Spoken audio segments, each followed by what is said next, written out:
Les premières images de Jamaïque commencent à nous parvenir après le passage de l'ouragan Mélissa et elles sont malheureusement conformes à ce qu'anticipaient les spécialistes. L'ouragan a tout balayé. Bonjour Gaël Musquet. Bonjour. Merci d'être avec nous ce matin. Vous êtes météorologue spécialiste en anticipation, prévision et prévention des risques. On a encore assez peu d'images. À l'instant, l'UNESCO, qui a des représentants sur place, indique que les pluies ont cessé. Mais est-ce que pour autant le danger est écarté? L'ouragan est vraiment passé? Alors, la Jamaïque reste encore sous l'influence de cet ouragan qui fait plusieurs centaines de kilomètres de diamètre, qui se dirige tout droit là, d'ailleurs, sur la deuxième ville la plus peuplée de Cuba, pour laquelle je suis un peu inquiet, Santiago de Cuba. Oui. Même Si là, il a rétrogradé, hein, il est en catégorie 4, mais j'imagine que ça reste... Alors, il a rétrogradé parce qu'il a survolé la Jamaïque, donc il n'a plus l'influence en fait de la mer. Mais là, il est à nouveau dans la mer des Caraïbes, donc qui là, est il se aussi très renforce. chaude, et donc il se renforce avant d'arriver à Cuba. Est-ce qu'on a déjà un premier bilan humain, Gaël Alors là, j'en ai pas encore. J'attends que la nuit et puis un peu les bilans et les remontées. En tout cas, les amis que j'ai proches, eux, ceux que j'ai en contact, en tout cas, vont bien et me témoignent évidemment des éléments qui se sont fortement déchaînés entre la pluie, les inondations et le vent. Mais j'attends effectivement le lever du soleil pour qu'on puisse aussi avoir ces bilans et savoir comment on peut aider évidemment ce territoire que j'affectionne particulièrement. Et je reprends les termes de l'UNESCO qui parle de dévastation inimaginable, de priorité absolue pour sauvegarder des vies. Donc c'est vrai que ça fait craindre le pire. Pour qu'on se rende bien compte, on parle de vent autour de 300 km/h. C'est quoi? C'est comme si on se prend un TGV en termes de bruit, en termes de... C'est absolument effrayant. Oui, c'est des vents qui sont... Alors, le bruit, c'est une chose. C'est un rugissement permanent. Enfin, 36 ans plus tard, j'ai vécu cela avec l'ouragan Hugo en 1989 en Guadeloupe. Donc, c'est un bruit qui est permanent, un rugissement qui est permanent. Ce sont des débris qui se fracassent contre les maisons, qui résistent, certaines, d'autres pas. Donc, il faut imaginer ce que c'est comme calvaire pour les gens qui perdent leur toiture. Ouais.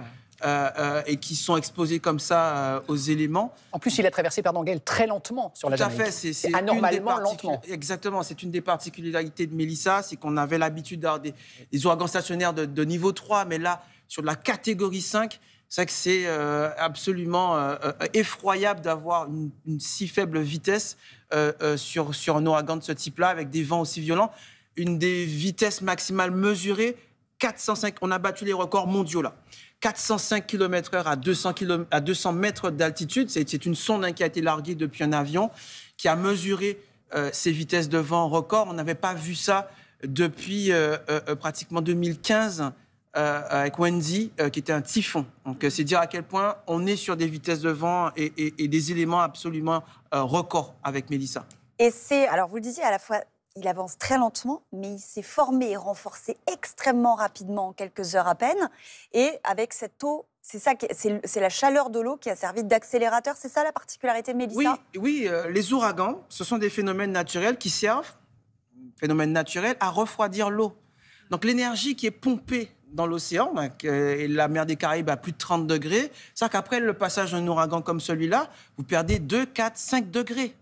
Et c'est bien, techniquement, pour que, évidemment, les écosystèmes puissent bénéficier de températures plus clémentes. Corollaire de ça, c'est que l'on a, sur cette énergie qui a été pompée, des vitesses de vent et des précipitations qui sont absolument effroyables sur Mélissa. Nous sommes dans des endroits du monde où l'habitat est souvent précaire.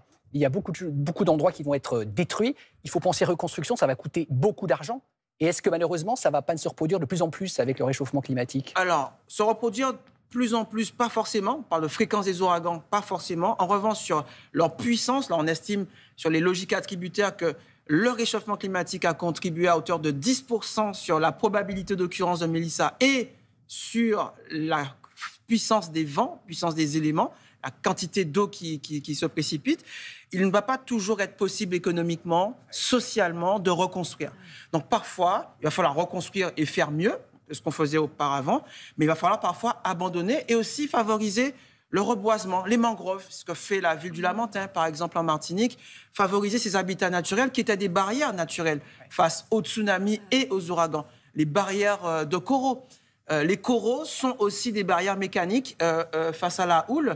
Donc on voit ce qu'on a détruit ce que l'on a parfois exploité trop avec le tourisme, avec l'exploitation de ces plages, de ces hôtels, toutes ces zones humides que l'on a asséchées, deviennent aujourd'hui nos points de faiblesse et nos lieux de mort aussi, puisque ce sont ces lieux sur les littoraux qui sont exposés aujourd'hui et qui menacent les populations. Vous évoquez la Guadeloupe, la Martinique et les mesures qui ont été prises. Ça veut dire que aujourd'hui, en France, on est prêt face à un risque et à l'arrivée d'un possible ouragan aux Antilles? Alors, on est un pays riche, donc c'est vrai qu'on est mieux préparé que certains pays plus pauvres. Sur les territoires d'outre-mer, il faut qu'on progresse sur l'intégration des territoires ultramarins dans leur bassin, le cas de Mayotte, avec ses voisins qui pourraient compter beaucoup plus sur ses voisins que faire venir de l'aide de plus de 10 000 km. Ça n'a pas de sens économiquement, ça n'a pas de sens techniquement et même de point de vue écologique. Il faut que les territoires ultramarins soient pleinement intégrés dans leur zone et qu'on puisse compter sur nos voisins, même à l'échelle hexagonale. Le premier aidant, c'est le voisin. Il faut qu'on apprenne à travailler cela. Il y a effectivement des disparités. L'île de la Réunion fait partie des exemples que j'aime citer. L'archipel de Miquelon, qui prévoit là, sur près d'une ou deux générations, le déménagement du village. Tout ça, ça se prépare. Il ne faut pas oublier que l'euro que l'on mettra aujourd'hui sur les capteurs, sur les axes de prévention, nous éviterons 7 à 15 euros plus tard. On parle de budget en ce moment. Il ne faut pas oublier, il ne faut pas que nos politiques oublient que cet argent qu'ils ne mettent pas aujourd'hui sur la table nous coûtera beaucoup plus cher demain.